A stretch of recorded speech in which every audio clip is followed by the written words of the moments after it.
the first question that everybody listening here thinks that they can out earn their way to success.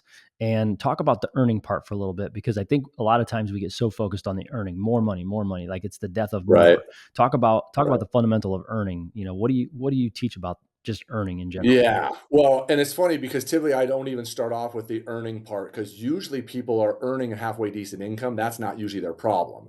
Their problem typically is a spending problem and a debt problem. And I tell people, like, if you've got $20,000 worth of debt on a credit card, paying 20+% interest rate on it, and you got $20,000 in a bank account, even in today's environment where the high yield savings accounts might earn you 5%, 5% is still a lot less than 20%.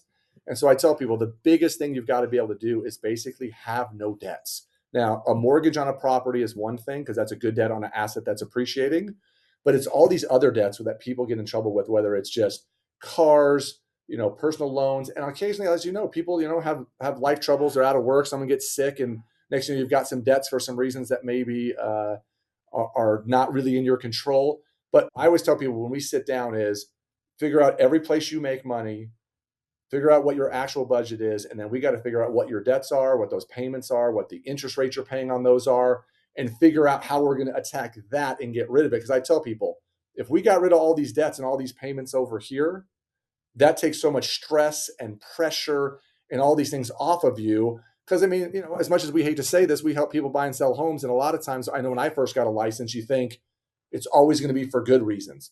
First time home buyers, they move up, they get a bigger house, they have kids, it's all happy and joyful.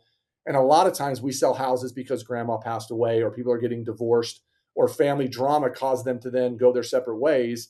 And that was part of how this started. I mean, I kept sitting in living rooms with people that were old enough to be my parents and grandparents, and financially they were a disaster.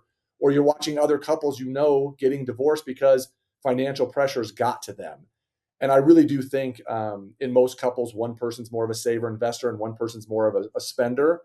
And if they just sat down and communicated these topics and figured a way to get on the same page, because I always say you can do both but sometimes you got to do more, a little of the hard work early. And as we always talk about, if you're doing the hard work early, we're basketball guys. And I always, as a big guy in high school, it's like, do your work early. It's going to pay off in the long run, right? Sprint the floor, get in front of that. So it's those kind of things where it'd be great for everyone to make more and more, but I think they got to focus on that debt reduction part first.